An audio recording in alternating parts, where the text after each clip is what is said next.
Welcome to the What to Read Next podcast. In this podcast, host Lori and me will share a few book recommendations on what you should read next.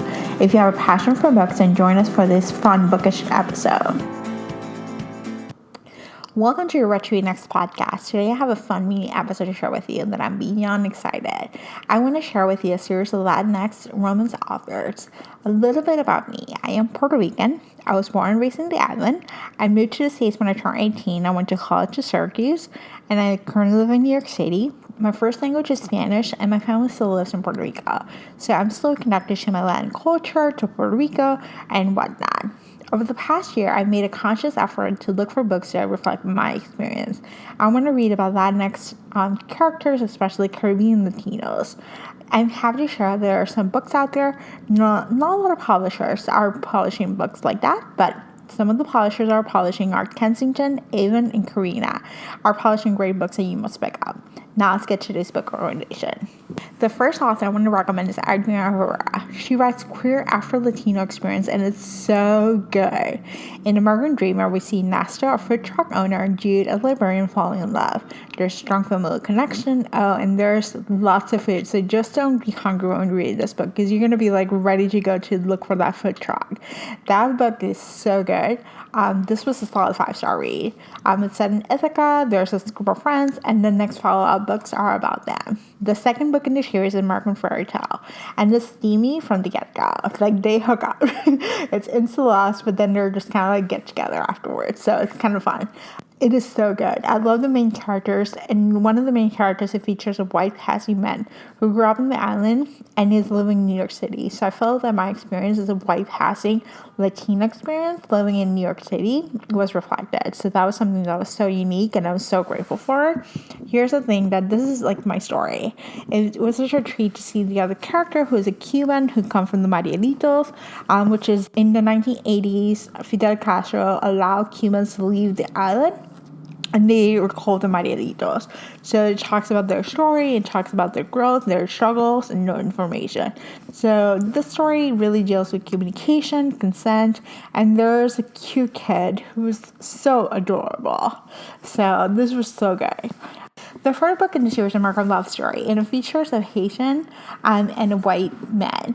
And this is a Black Lives Matter book, and it's so good. There's theme, there's honest conversation, and just this series is 5-star series. So if you're looking for queer, Afro-Latino, group friendship, consent, communication, then pick this series off from Adriana Herrera. One thing I'm looking forward for this series is the fourth book because it features a Puerto Rican main character. And I am so looking forward. He's so funny in the books, and I'm looking forward for him to see. And it's sort of like a hate to lovers romance, so it has my favorite tropes. So the fourth book comes out, I think, in January. So there's 4 books in the series, just pick them up. The next author is Zoe Castile and her Magic Mike Reimagined series. So I read 2 books in the series. I read the second book, which is Her, which was set in New Orleans, and you get a feel for the setting.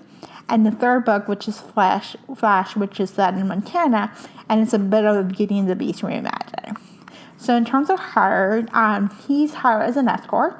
He's a Latino, he's Colombian, and he actually goes to New Orleans because he had a trip with an escort, but she cancels, so he meets her in the bar, and then they hook up, and then they kind of they're not supposed to be together, but they're together, what to expect.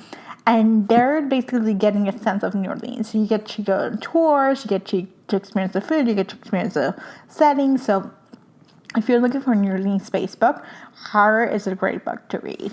The third book is Flash, and it's set in Montana, and it actually, the hero is a recluse. He worked in the Magic Mike series, but there's something happened, and he feels he lives in isolation, so he doesn't want to get out of his house.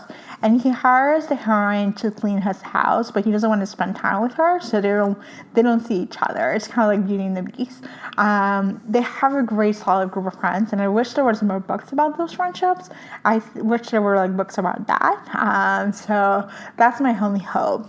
My only issue about this is the main character's profession in the Montana book. She's Latina. She's the housekeeper. She's an artist too, so she's being a housekeeper to pay the bills, but I wish it was something else. But I understand what the reasoning why, because that's how they meet. But I wish it was something else. But she's a student, she's an artist, but it's part of the story. So it was really good. I'm looking forward to reading the first book in the series, which is where they had the magic mic. The last two books, they were part of the troupe, but they were not dancers. They were just like the former dancers. So that was part of it. The next book recommendation is Mia Sosa's The World's Best Man, which features a Brazilian main character who's proud of her culture. This book features Portuguese food, Portuguese language, Brazilian food, strong familial and community connection. This book was so good. The trope is jilted at the altar who falls in love with the brother's ex-fiancé. And thirsty. So if you're looking for a jilted at the altar, book, this book is for you. This book comes out in February 2020, so make sure to pre-order. It is so good, and I love like the fact that the culture was so prominent in this book, that she was proud of it, and she actually talked about it, and there was language, and there was family. So this book was really good. The final book recommendation is if you love Dancing with the Stars, meet Alaska Survivalist, then you should pick up Take the Lead. This book was so good. The heroine is Puerto Rican, the hero is grumpy, he doesn't want to be in the show, but he has to go into this reality TV show. So they're basically, he doesn't want to dance, but his talent is making him do it, and he's like, I don't want to do this, and they're like, there's chemistry, and they're like, they like each other, but they don't like each other, and they're just going through the process. So there's steam, there's drama, there's lots of dancing. This book was such a treat. So one book that I'm looking for from the author, Alex Cesaria, is You Had Me at Ola. This book features telenovela Hey to Latinx Romance, and it's out in July 2020, and I just can't wait. It just reminds me of Jane the Virgin, which is one of my favorite TV shows to watch.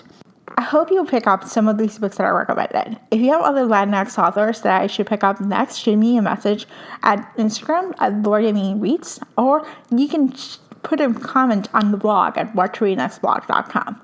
Thank you so much for listening. I hope you have a great day.